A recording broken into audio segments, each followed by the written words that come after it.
What is up, ladies and gentlemen? Welcome to a brand new video. Today we have a guide with the AC9.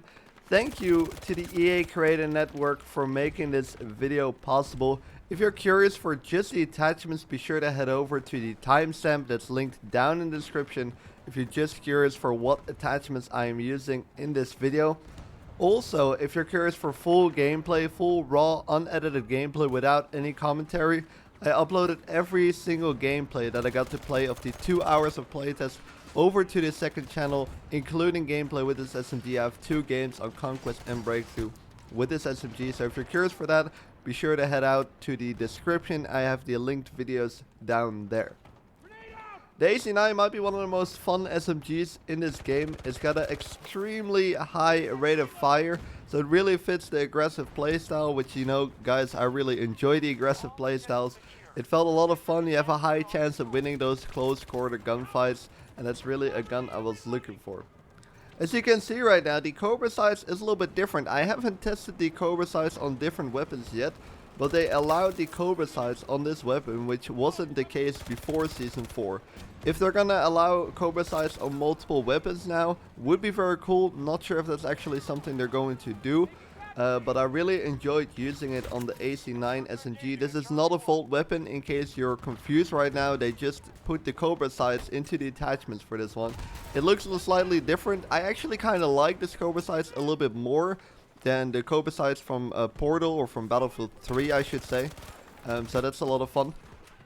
And it is a very high rate of fire weapon. If you use the right attachments, you can go up to 1080 rate of fire. I think the default rate of fire is 980. With the K30 being an 1100 rate of fire, this is coming close to one of the highest rate of fire weapons. However, the problem with this gun is that the max size goes up to 40 if you use it the highest one, which I believe is only 1, the rest is all 30. So you're going to be running through your bullets very quickly. The recoil and the spread on this gun is definitely lower than the K30, so you can cover a little bit more of a range with the AC9 because of the lower recoil, and there's a little bit less spread. You gotta pick your gunfights well with this gun. You can't be the most aggressive player. The reason for that, again, is with the smaller max size.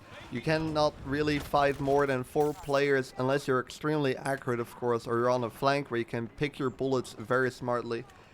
Otherwise, you gotta play a little bit smart, and you have to be in those close quarter situations, of course. But for example, on Breakthrough and Rush, where you're gonna find a lot of people bunched up, it's really hard to position yourself correctly in order to give yourself time to reload in between gunfights. Most of the time I was picking up 2, maybe 3 kills with the 40 round mag. I was getting like 2 kills with the 30 round mag before I had to reload in order to be ready for the next gunfight. So be sure to position yourself well, and it takes a little bit to get used to, and be sure to give yourself space to reload. You can't run around with this gun in the open and expect to not get shot while just reloading. So be sure to position yourself well, play it smart, play on the right maps for this. Don't play in the open maps, obviously. Try and stick around in buildings and give yourself time to reload and pick your gunfights well. If you do end up in gunfights, you have a high chance of winning, of course, unless you're coming up against shotguns, or maybe the K30. The K30 might still kill a little bit quicker, but I think the AC9 is a little bit more of a gun that fits a lot more situations. So I would personally pick the AC9 over the K30 as an aggressive SMG. The range on this gun, however, is actually pretty decent because the recoil isn't that high, especially for the rate of fire. If you use the right attachments, you can cover quite a decent amount of distance with the AC9, which I personally really enjoyed using. So the versatility of this weapon is a lot higher than the average high rate of fire SMG in this game. Now we're getting into the attachments. So here we have the AC9, which I'm gonna go through the attachments real quick. We have the Cobra sight, which is a little bit different than the usual Cobra sight we know from the previous Battlefields, in Portal especially. Also the Cobra sight we have in the game right now. It looks pretty good. I kind of like the clean sight, so I recommend going with the Cobra sight. DD Hollow will work. Fusion Hollow will work. I wouldn't go with the higher zooms. Also the thermal, not really. Even though the gun doesn't have a lot of recoil, you definitely want to use it for more of the closer range fights. It has a very high rate of fire, as you can see, 1080 with the close combat extended mag. If you use the other mags, it will go lower. There's a close combat round that's a little bit smaller. So you want to use the close combat extended. This will increase the rate of fire. Then I'm using the extended mag as backup, and if I run out of that, I use the close combat if I run out of all the ammo, which is very possible. It's happened only once in the 2 hours of playtest that I had. But these are the size I recommend, or the mag size I do recommend. Then for the underbarrel, I use a laser sight. If you struggle with the recoil, go with one of the grips. You can go with the LWG grip if you like to use Mikael a lot and strafe. Otherwise, you can go with the Cobra grip. You can also go with the SDR laser. This is very detectable though, but again, you will have the benefits of having the laser. And you can also control the recoil a little bit easier. This is very easy to spot though, so I went with the normal laser sight for that reason. Especially in the playtest, you're playing against better players than usual, so that's the reason. And then I went with the Warhawk compensator.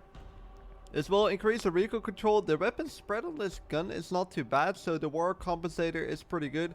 Otherwise, go with the tactical compensator, which has the opposite effect. In case you're really good at controlling recoil, go with the tactical compensator.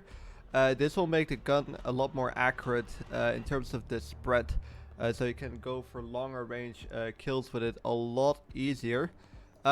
What you can also do, you kind of definitely need, I didn't select that here, but you definitely need the silence as backup. I would actually go with the rap suppressor instead of the 6KU.